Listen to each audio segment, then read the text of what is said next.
Hi guys, thank you so much for the tremendous response for art of Ustaad. చాలామంది మెత్తని మట్టి ఆ lyric ఒకటి, బండరాళ్ళని బద్దలు కొట్టే లిరిక్లు ఇవన్నీ వేరే వేరే వాళ్ళ ఎడిట్లు చేసి పంపిస్తుంటే ఎటర్లీ రష్ వస్తుంది. Thanks a lot. అండ్ ఒక ఫ్రెండ్ అయితే ఏం చేశాడంటే పాట స్టార్ట్ అయిన దగ్గర నుంచి ఎప్పుడైతే రిథమ్ స్టార్ట్ అయిందో ఆ రిథమ్ స్టార్ట్ అయిన దగ్గర నుంచి ఒక పవన్ కళ్యాణ్ గారి ట్రాన్స్లోకి వెళ్ళిపోయాము మేము అందరము. సో ఇంతకుముందు సాంగ్కి మీరు డ్యాన్స్ బస్టర్ అని పెట్టారు కదా, దీనికి ట్రాన్స్ బస్టర్ అని పెట్టండి అన్నాడు. So that's a good idea. So ఈ పాట పవన్ కళ్యాణ్ గారి వ్యక్తిత్వానికి కొంచెం పర్సనల్ యాటిట్యూడ్కి దగ్గరగా ఉండడంతో కొంతమంది కొన్ని ఇంట్రెస్టింగ్ కన్సర్న్స్ రేస్ చేశారు. ఒకళ్ళు ఇద్దరు చేస్తే నేను వీడియో చేసేవాడిని కాదు, చాలామంది అడిగారు. సో వాళ్ళ డౌట్ ఏంటంటే, అన్న సినిమాలో పొలిటికల్ డైలాగ్స్ ఉంటాయా, పొలిటికల్గా రెఫరెన్స్లు కానీ అలాంటి డైలాగులు ఉంటాయా అని చెప్పి అడిగారు. సో ఈ విషయంలో క్లియర్గా చెప్పాల్సింది ఏంటంటే, డే 1 నుంచి పవన్ కళ్యాణ్ గారు సినిమాలాగా, సినిమా అంటే వినోదం, సినిమా వేరు పాలిటిక్స్ వేరు అనేది ఆయన డే 1 నుంచి మాకు అందరూ క్లియర్గా చెప్పారు. ఆయన కూడా అదే ఫాలో అవుతారు. అందుకే చూడండి, సిద్ధాంతపరంగా విభేదాలు ఉన్నా సరే పవన్ కళ్యాణ్ గారు వకీల్ సాబ్లో కానీ ఓజీలో కానీ ప్రకాష్ రాజ్ గారితో యాక్ట్ చేశారు. ఎందుకు యాక్ట్ చేశారంటే ఆయన పాలసీ పరమైన పోరాటం తప్ప పర్సనల్ పరమైన పోరాటం, పర్సనల్ అటాకింగ్ ఆయన ఎప్పుడేం చేయడు.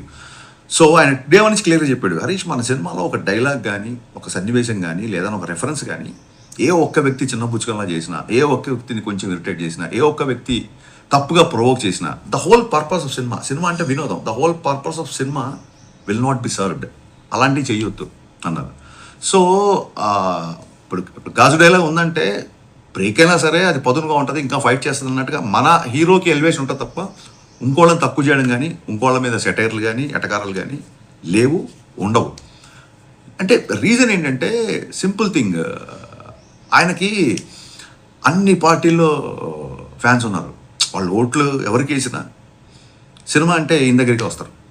అండ్ ఇంకా గొప్ప విషయం ఏంటంటే, నేను థ్రిల్ అయిపోయిన విషయం ఏంటంటే, ఫ్యాన్స్ అందరూ కూడా సేమ్ ఆయన వ్యక్తిత్వాన్ని ఫాలో అవుతూ, అన్న మనకు వద్దు, మనకు పాలిటిక్స్ రెఫరెన్స్లు అవి పెట్టొద్దు, మనకు ఎంటర్టైన్మెంట్ కావాలన్నా బ్లాస్ట్ అయిపోవాలి, మనకెందుకన్నా అన్నారు. నిజంగా హ్యాట్స్ ఆఫ్ అబ్బాయిలు.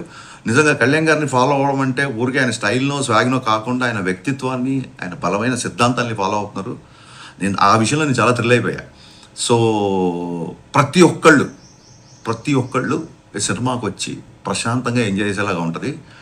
సో ఏ ఒక్క వ్యక్తినో, ఏ ఒక్క పార్టీనో, ఏ ఒక్క వర్గాన్నో చిన్నపుచ్చుకోలా కానీ, కించపరిచేలాగా కానీ, వెటకారపు ధోరణులు కానీ ఎక్కడా సినిమాలో ఉండదు. అందరూ కలిసి ఎంజాయ్ చేయాలని ఈ సినిమా యొక్క ముఖ్య ఉద్దేశం.